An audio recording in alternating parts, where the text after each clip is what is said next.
Okay, so today we're going to be doing a little bit of module review, but primarily revision for the exam.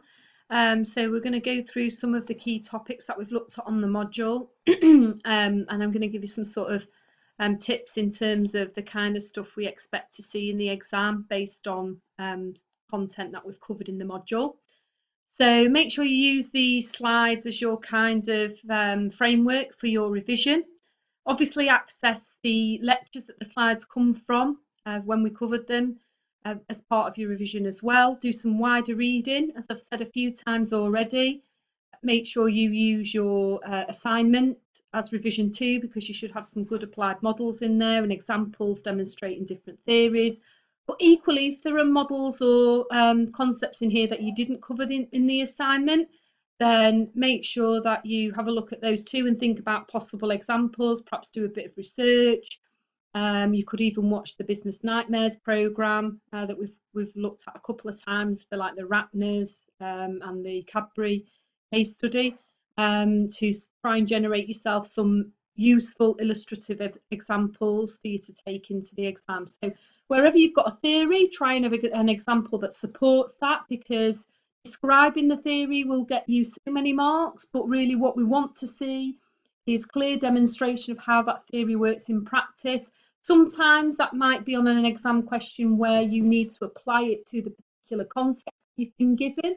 So try and make your examples relevant to that context or about that context. But if you're not given a context, then obviously you can draw in whichever examples you've revised and that you can recall and be specific about in the exam. Okay, so as I've said already, there's an element of module review in this screencast, because clearly we are reviewing subjects that we've covered more intensively within the module, and we're not obviously going to cover those topics in as much intensity today in this screencast. So it's really important that you go back to the corresponding lectures that the slides come from and have a look at those too, look back at the notes that you took in those lectures, and make sure that you are, really familiar with the key theories from those specific lectures. I'll try and build in elements around revision in the exam all the way through. So as we're reviewing the topics, I'll talk about how you might use them in the exam, where you might use examples, and how you might find them useful to revise to take in the exam. So a good starting point is to think about what is a brand, and obviously, particularly in section A, this is something really useful that you're going to need to know, is be able to start off by defining terms. But in any of the questions where you're given concepts to discuss, a good starting point is always to define those concepts, whatever they might be. So I know we talked quite a bit about being able to interpret the question, the statement, or whatever you're being asked into your own words. But after that, the next stage is to really start with some key definitions around the kind of key concepts that you're being asked to discuss in the question. So thinking about what a brand is, as we've said quite a lot in the module, the kind of two perspectives that you can come at when you're thinking about what a brand is. The first perspective, or not necessarily the first, but one of those perspectives, is the organisational or management perspective. And that's kind of trying to really think about what a brand does and what a brand is from an organisational point of view. So one of the quotes that we can use here, or one of the definitions that we can use, is the De Shernatoni and Riley, which is very similar to ones we've looked at on David Ogilvy and Aker and Keller, where we're talking about a brand being a name, a term, a signal, some kind of symbol. So it's signifying something. And the key point here is that from an organisational perspective, what we're looking at is the ability of a brand to differentiate. So if we go back to sort of some of the topics you will have studied in other modules, such as Porter's generic strategies, one of those key strategies is differentiation, and a brand is a really effective method of differentiation. So here, that's what De Shernatoni and Riley are saying, is that it's our ability to use a brand to differentiate what we're selling from others, not only in a kind of physical sense, so because it's symbolic and it physically, rationally tells us something about the brand, but because of the meaning that it generates as well. And that's where it really starts to overlap with the customer perspective, because that customer perspective is very much around the meaning development. So from a customer perspective, so looking at it from the customer's side, brands mean something to us. So Mark Beatty would talk about the product doing something for us, so being very much more functional, and the brand meaning something to us, so being much more symbolic. And I would argue that, as we've said in the revision sessions, that the probably most consumption activities we participate in are a combination and a varying scale of the two.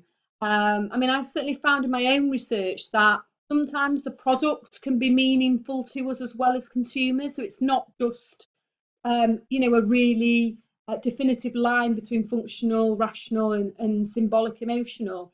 But fundamentally, brands would be considered, the brand, it's the intangible element, would be considered to be something that would help us build a relationship, so a conduit to building a relationship with a customer, because it resonates with them, because it means something to them, particularly where symbolism and that kind of purchasing brands for the purposes of influence, either others or how we feel about ourselves. This is particularly important. So it's important then, as part of your revision, that you've looked at a number of different quotes from varying authors. So don't just rely on these two here.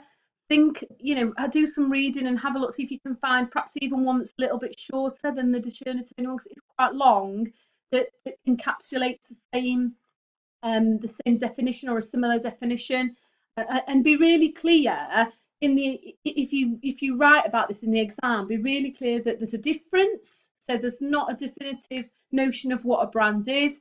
There are similarities, but fully explain what those definitions means. It's not just about plonking the definitions in and leaving it. It's about fully developing, relating that to the question context about what it all really means.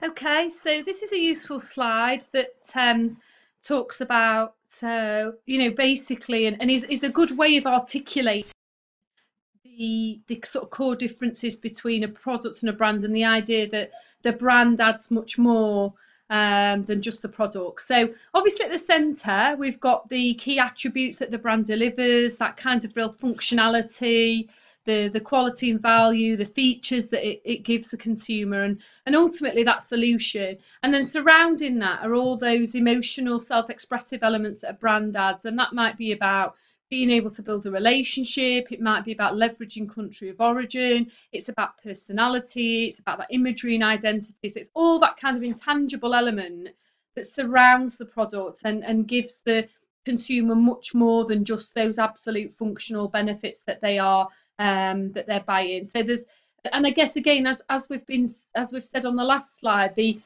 proportion to which is functionally driven and emotionally symbolically driven will really very much vary on a specific context or a specific market. A particular product or service will some will demand to have more functional than symbolic benefits, and vice versa, as we've talked about extensively in some of the earlier lectures. Okay, so whenever we talk about the value that a brand adds and the idea that it does give us something beyond the core product, we call that brand equity. So the idea that this is the behaviour of the brand's customers, so the fact that they will choose one brand over another because of that brand, and that allows us to leverage and gain greater profit, greater margins than it would do without that brand name. So it's kind of the difference, if you like, in being able to generate profit between a core product without a brand and when you've added that brand in. And if you sort of sold both of those concepts, it'd be the difference between the core, just the product on its own, and the product with a brand would be that brand equity. So it's kind of the putting a financial value on that extra bit that was on the model on the last slide. So it's the notion that is actually worth something, so that because we have a brand, it actually generates us something as an organisation, and therefore that makes it really important. One of the things that we can do is start to break up brand equity. And obviously, there are methods of just financially being able to provide what that quantitative number associated with the equity is. However, whilst you could look at whether that had declined or increased over a period of time, what you couldn't do is tell your CEO why. So you might note that your brand value, your brand equity is increasing. Do you know why? What is it that you're doing well? Or equally, is it declining? And again, what's causing that decline? So by breaking brand equity up and thinking about what are the component parts of a brand that actually deliver this financial value can be really quite useful. So we've got this model from the Lafayette book, which is fundamentally Acres model, that breaks brand equity up into these 4 areas. So brand awareness, so the idea that because customers know about us, that adds some value. If they don't know about us, then clearly they're not going to be able to purchase and consume our brand. Awareness means familiarity. Research such as John tells us that familiarity breeds preference. So once we're familiar with something, we show a preference for it, which means that just by knowing a brand exists and being familiar with it can mean that we will automatically show a preference for it. So go back to the lecture and have a look at these in more detail, because the particular lecture, which I think is lecture 5, goes through each of these areas in some depth. So, thinking about the idea of brand loyalty, so having a loyal group of customers that keep returning back to us, that connect with us, that is all done via the brand. So the brand allows us to do that. The perceived quality. So historically, a brand was just about a kind of promise to a consumer of what they are likely to get for their perceived sacrifice, their money. So there is a perception of quality there, and again, that's important. Sometimes this is called perceived value, because then that's more about that perceived benefit versus perceived sacrifice. And then the associations that we build with our brand. So all those things that surround the brand, whether it's the colours, any celebrities that might endorse our brand, so all the things that we are associated with, and that culminates into becoming brand equity. Another method of looking at brand equity is to use Keller's CBBE model, which I know quite a few of you used in your assignments, so you should be pretty familiar with this one. So this is looking at brand equity and looking at the brand very much from a consumer perspective. And essentially how you would use this model in industry is you could, I guess, use it to do research with your customers. And if you look in the textbooks that detail this particular model, the Keller textbook, it goes through a series of questions that you would ask in each area. And then you could sort of position your strategy on here in terms of where you want to be, and then look at where you are and address any potential gaps. It's useful for really auditing and evaluating brand equity, because it means we've got an audit trail of where there might be gaps in what we're doing at the moment. So it builds up, as the pyramid suggests, starting with salience, so the level of awareness that customers have. You could think about things like market share, what kind of relevance does it have to a particular audience, how many people know about us essentially. And obviously if we have high market share and a good number of consumers know about us, then that builds us into better brand equity. Imagery is about how the brand helps those consumers express themselves, which we have talked about in length and we'll come back to shortly. And feelings, so how does that brand make you feel? So it's kind of like, if you think about the as I'm looking at the screen, the left-hand side being a more kind of rational side of the criteria, and the right-hand side being much more emotional. Performance is about kind of how does the product perform in relation to what we expect? Is it reliable? Does it deliver? Does it do what we want it to do for us? Judgments that we make about the brand, and then we balance those with feelings that we might have. So it's kind of those judgments versus feelings. So what's the brand credibility? How well does it perform? What kind of level of trust and reliability does it have? And then resonance, being the very top of the pyramid, is all about the relationships that we form. So this is about loyalty, feeling like we're part of a community. And if you look at the work that Susan Fournier has done on customer-based customer relationships with brands, She really talks about those brands being a real catalyst to organisations forming relationships, because it allows customers to form a relationship with the organisation via the brand. So, and she talks about brands being humanised, and us being able to, as customers, form relationships with brands in the same way we would humans. So we might feel very loyal and married to a brand, and we wouldn't betray it, and we're always going to consume that particular brand. It may be that we have more of a casual relationship, or we're divorced because we've fallen out with the brand for some reason. She has a whole raft of theory around those relationships that occur at the very top of the pyramid. So as we sort of touched on a little bit on the brand equity slide, there's this kind of emotional connection that consumers can have with brands and use those brands to extend who they think they are. So Belk's theory is that we express ourselves, we extend ourselves, he calls it obviously the extended self, through the things that we own, so through our possessions, and later theories suggest that these possessions might extend to brands.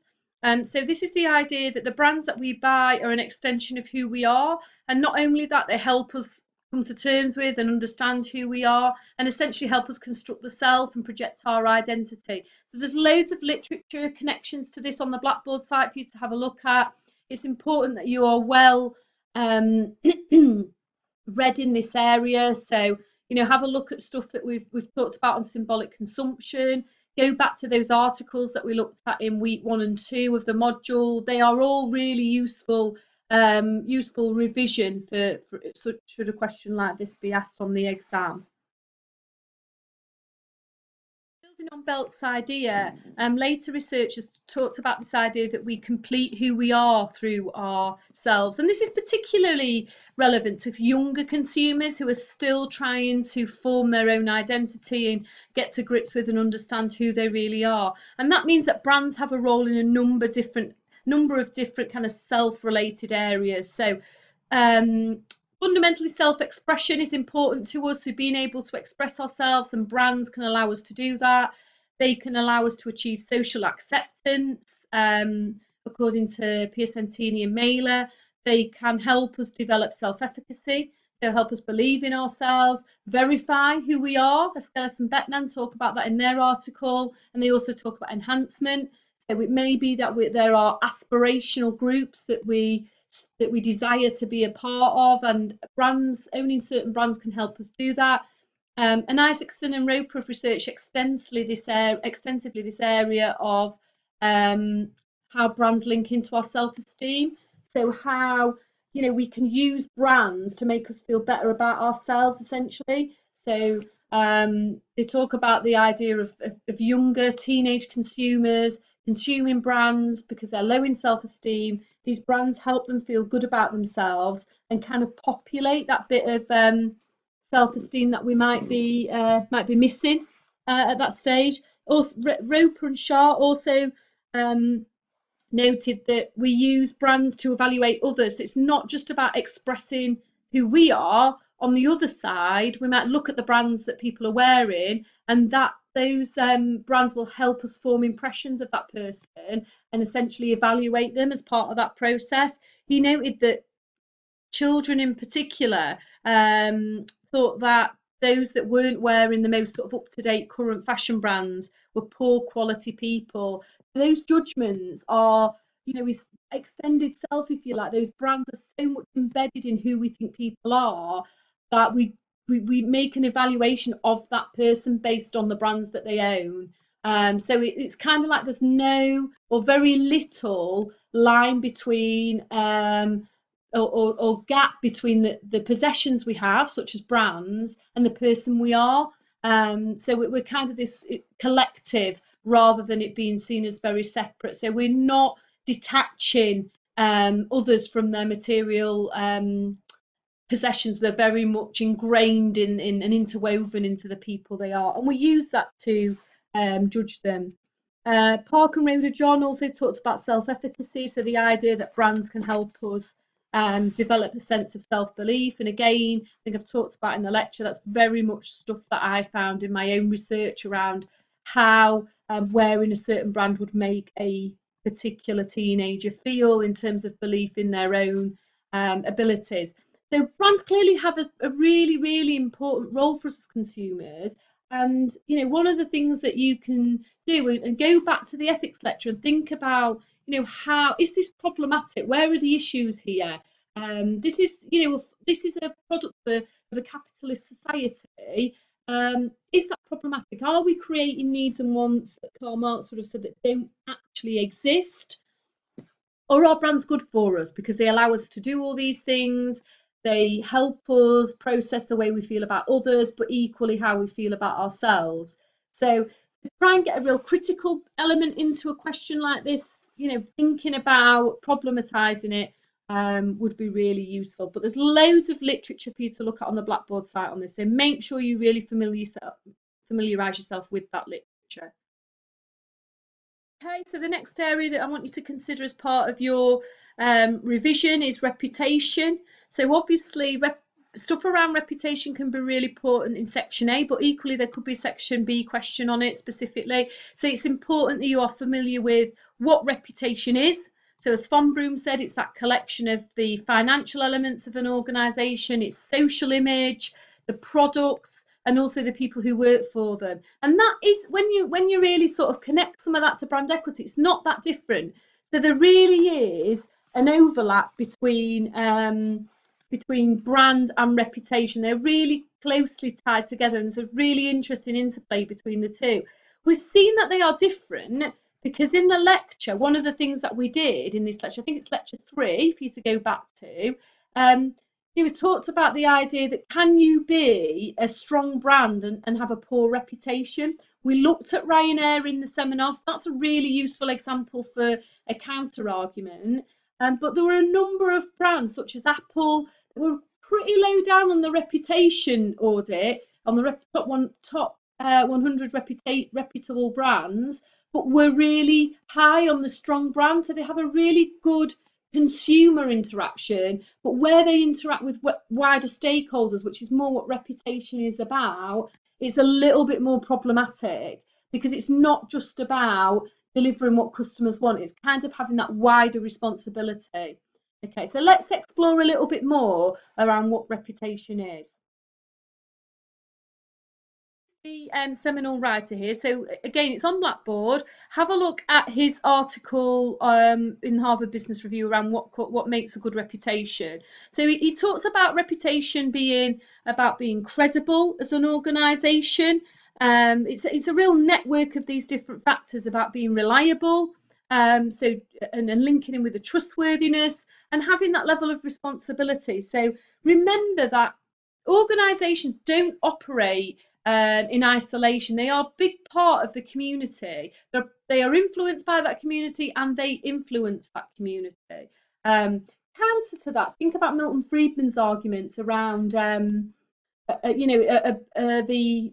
only kind of concern of a business should be to make profit, which would very much align itself with a more brand focused perspective. So it's all about consumer relationships and consumer transactions and delivering value to the consumer, developing a brand that they want to engage with. And reputation is about a wider group of people. It's about more than just the consumer. It's about the people who work for you. It's about working with regulators, suppliers, and it's about the wider community that you're a part of too. So make sure you're familiar with a model like this, and you could draw it out if needed. This is a good one, as I said in the revision sessions, for you to perhaps draw out and remember as a visual model rather than a series of text. So again, familiarise yourself with the literature, go back to the lecture that we looked at, and then make sure you could answer a question on reputation. We're just going to move on to look at some of the influencers now on the next slide. Thinking about what kind of makes a good reputation, it's also important to think about the influencers too. And so this on the slide is taken from the Roper and Phil book. So Roper and Phil are particularly good on corporate reputation. So, if you want to have a look at the first few chapters in there, you'll find that they are really good on sort of bringing together the key sort of seminal literature on reputation. So include that as part of your revision. Okay, so as we can see on the slide, we've got the three influences from the Roper and Phil book, and the argument they're making here is that there are a number of different things that might influence the perception of your reputation as an organisation, and some of those will be within your control. So clearly, internal factors, such as when we looked at the Ratner case study, are within your control. So then it's important that you've got the right systems within your organisation, the right processes and procedures in place to ensure that your reputation is managed effectively from an internal perspective. So you can think about things, like what happened at Volkswagen. We know that was kind of purposeful deception. So what kind of culture was occurring within that organisation to enable that to happen? So we've looked at internal culture and the link with reputation in some detail, and we're going to talk a little bit about it on the next slide too. Obviously external, so these are your pestle factors. So there are politically things that can happen if legislation changes and you're deemed to not comply. Think about things like the sugar tax. So if you're now perceived to be an organisation, a brand that produces sort of really largely sugary products, then that might start to have a negative impact on your reputation and reputational image if you're not seen to comply, or you don't make changes, or whatever it might be. That can be problematic for your reputation. And then relational, which I kind of think contextual is probably a better description of what is actually meant here. So it's about the specific context that your organisation sits within. So for example, if the particular industry that you are part of has a poor image overall, so like banking, for example, then despite your positive reputation, you can be tarnished with that brush, if you like. So if you consider something like the Porter's Five Forces model, that's the kind of model that sort of talks about what's going on within an industry and can help you understand whether that might have some negative or even positive reputational effect on you.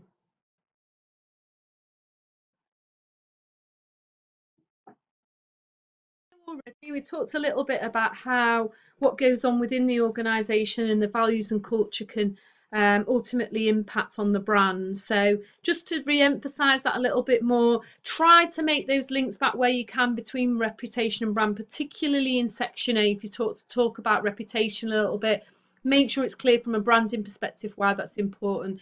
And it's important because it derives from the values and the culture of the organisation, which means that your recruitment practices, people are going to want to come and work for you, which then gives you a stronger brand. And if you need to recruit talented people that can develop innovation within your organisation, then having a strong brand is going to be, one of the really important factors there. Look at Google. Gets the most applications for more than any other organisation for any of its vacancies. So people want to work there. They want to say that they work for the Google brand and they want to be a part of that Google experience. So it's really it's really fruitful to have a brand that means people want to come and work for you in many ways, because that then contributes back to maintaining and developing that strong brand image. I want you to think about positioning as part of your revision for the exam, and we did a revision paper question on this, question 4, so have another go at that. Make sure you would be able to answer it. So again, as we've said already, if we're doing any question on positioning, it'd be useful to have a look at a definition. So this process of creating an image, it might be that brand image or perception in the minds of our target customers. So that effective positioning means that we are really ensuring our consumers know what our value proposition is, but equally know what the differences are between what we offer and what our nearest competitor offers. Essentially, we want to give them a reason to choose our product rather than a competitor. So we want them to connect with us rather than the competitor. And positioning is really about that. So it's all relative to who you are competing with. So it's kind of like brand image, but brand image relative to the competitors. So obviously we use things like perceptual maps, so that would be useful in an exam question like this. So be familiar with how to draw out a perceptual map, but also the notion of what positioning is. It links to what customers are really interested in when they buy a product or service, when they connect with a brand, and owning that position in the market. So in the lecture, I think we talked about, so this lecture 6, we talked about owning a position. So if I said Volvo, which kind of terms would spring to mind? And historically, that would have been something like safety. I mean, it's been eroded a bit because lots of car brands now are perceived to be safe. Or something like Kit Kat, where they own a particular piece of behaviour, taking a break. So most of these, think about those brands where you could say a brand and you'd be pretty confident that one of your family members would come up with the market position. Those are the brands that are great examples of positioning. And ones that aren't so great are the ones where, you might ask your family members to use a couple of words to articulate or describe a certain brand, and actually it's all a bit confused, and they come up with different ideas and different notions. And somebody like Sainsbury's is pretty bad at this, actually, because they're very much positioned, or certainly perceptually, as being at the higher end of the supermarket market, so being probably on that price quality ratio higher than your likes of Tesco and Asda. But then their tagline is about everyday value. So, that then becomes a little bit confused and diluted and problematic.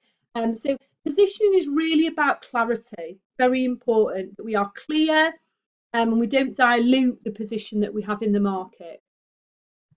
In terms of a relationship with branding, there are kind of a couple of concepts in particular that are fundamentally related to positioning. So firstly, at brand identity, because brand identity is us as an organisation articulating how we want our customers to describe us. So what kinds of associations do we want customers to have with our brand? All right, so positioning is about communicating that promise and remembering that communication equally has an integral role here. Identity here is obviously the strategic goal. So this is the, what our mission is in terms of how we want customers to see us, and then clearly the actual image is what consumers actually have of us. So there obviously could be some variance between this and this, depending on how effective the communication and the positioning strategy is. So there's that really close tie-in between these three concepts: positioning, brand image, and brand identity. So make sure you are really familiar with that. Let's consider some of the things that make a positioning. We've already talked about it a little bit, but let's look at a useful model. So there are a number of different models on position, actually, and there's quite a few in the Cat Fairer book. There's a nice chapter on positioning in there, but I've taken this one from Lafayette because it's pretty straightforward, and put together some of the criteria just to make it a little bit easier to understand. So the things that relate to effective positioning, so relevance. So clearly, this is about having a really clear meaning in terms of consumer perception. And that meaning being not overcomplicated and pretty succinct and concise. If you look at a brand like Disney, it's got a clear vision, but its kind of brand meaning is simple and easy for consumers to understand, and the associations that they make are pretty strong. So I would imagine, and I guess you could do with this with some of your friends and family over Christmas, but ask them the kinds of things they would think of when you talk about the Disney brand, and see what they come up with. Secondly, distinctiveness and clarity. So, I put Lush in here because I'm thinking about the idea that they are pretty distinct from other kind of cosmetics or toiletries brands. And again, their kind of ethical position is pretty clear too. So really differentiating. Remember, that's one of the jobs, if we go back to what positioning is about articulating those competitive differences. So being distinctive is really important, because clearly we're different from competitors, and being really clear about what that distinctiveness is. Okay, coherence and commitment is about that kind of really understandable position. So it makes sense to consumers. They can see that you've got a really clear, coherent position in the market, and being committed to that.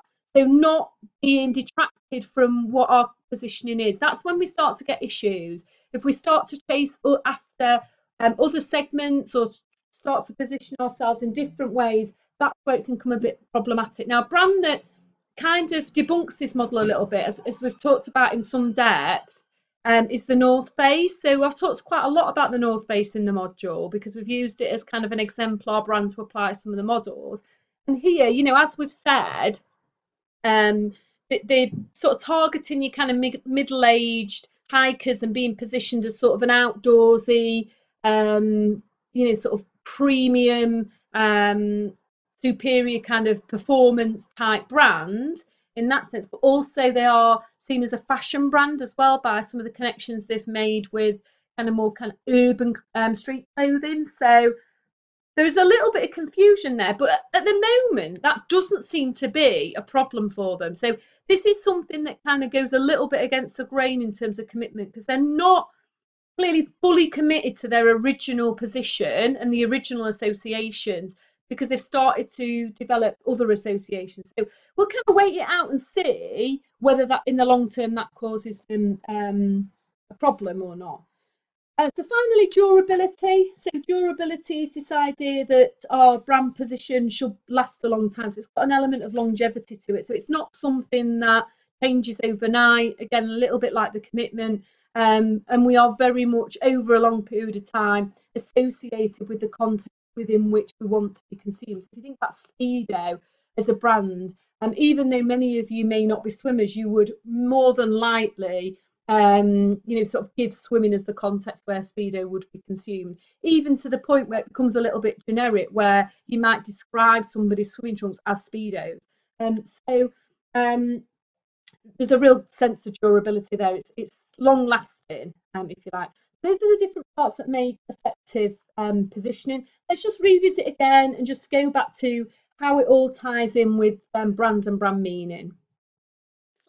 This is about us generating a brand meaning, which we talked about really early in the session today. Those meanings that the consumers associate with the brands that Grant McCracken talks about. So if you look at positioning on this slide, it comes across all these areas. So this is talking about us encountering a brand, an experience in which generates brand perceptions, and that could be through advertising, through consumption, a number of different ways. Perceptions confirm or modify the associations that determine whether we then, you know, based on the brand meaning, whether we then choose that brand. So as you can see, what this is demonstrating is that positioning is embedded all the way through here. So it's something that throughout the process is continually helping, confirming and modifying and building the brand perceptions. Luxury is an area that I want you to revise, and I know this is an area that we should be finding. We've talked about it a lot and fairly recently, so we should find this relatively straightforward. So make sure you're familiar with some of the drivers as luxury. So go back to the luxury lecture 8. Familiarise yourself again with the articles, the concept of masstige, so where we're sort of taking luxury to a mass marketing level, and the notion that all of these different factors on the slide drive and build luxury. So the fact that we have more money, there's less kind of restriction on social status, so there's what we call social mobility, and globalization again, that's all broken down barriers in terms of the kind of spread of luxury, if you like.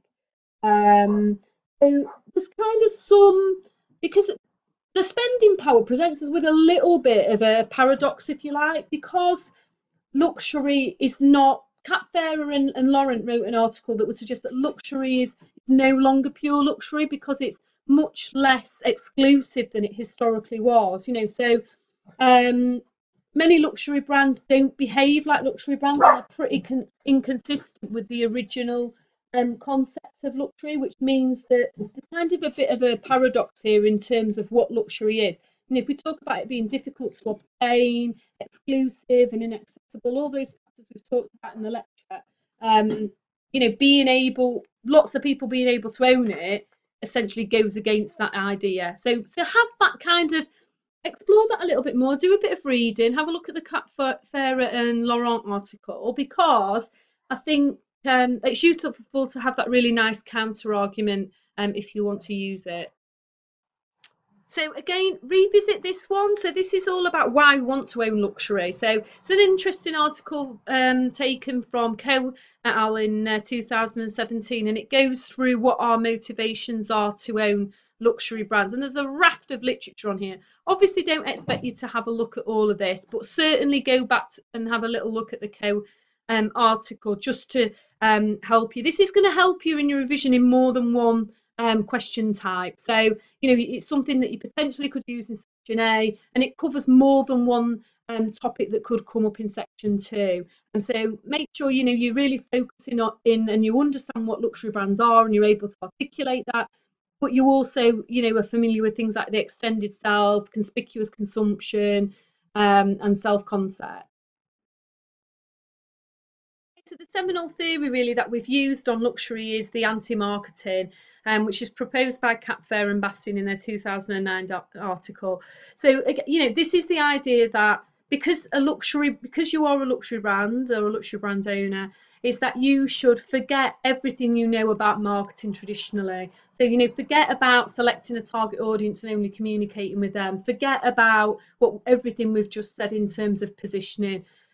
Forget doing everything that the customer wants, or you know, sort of changing products to fit with what it is that they're interested in. Make it difficult to buy. Don't use your advertising to sell. Price is irrelevant. All of these factors are kind of go against the traditional use of the marketing mix. So make sure that you are familiar with at least 3 or 4, maybe a few more, 5 of these different rules, and you are able to explain them in some depth and with some examples. So that will arm you really well going into the exam, to be able to deliver on that. So make sure that you go back to the lecture 8, the luxury brand lecture. Have a look on Blackboard at the different pieces of literature I put on there, and factor all of that into your revision. You know, even the Fair and Bastian, there's kind of 2 pyramids. There's the one that talks about how luxury brands reach mass markets, which was in the video as well. So you could re-watch the video too, because the link to it is in the module guide. And also the the one that talks about the differences between premium and luxury, and premium being a kind of superior functionality, and luxury being that kind of really uniqueness, that timeless, that you can't, it's difficult to sort of really articulate what it is that you're consuming. Okay, so I've gone over the key topics that I want you to look at in the as part of your revision, and the key areas that I want you to think about. So perhaps watch this kind of screencast has little segments to it, so you could perhaps just watch each segment on each topic more than once. I don't expect you to keep watching the full kind of 45 minutes over and over again, because I know it can be a little bit tedious. Do some of the things I've suggested. Remember that there is a broad question, so try not to really narrow your revision too much in your examples. Make sure you've got some really good examples and some good theory that's going to support you in answering a question around kind of why we study brands, what's the purpose of it all, if you like, and make sure you're able to make those links into sustainable competitive advantage, that ability to deliver an advantage that the customer is interested in and it's relevant to, but is not easy to replicate. So it's difficult for your competitors to imitate. Okay, so good luck with the exam. I hope it all goes well. I shall see you obviously beforehand in January. If you've got any questions, then just drop me a message, and I shall see you soon. Enjoy the break. Remember about all the stuff I've said about revision tips that I put into the lecture 11, and just do everything you can to adequately prepare yourself.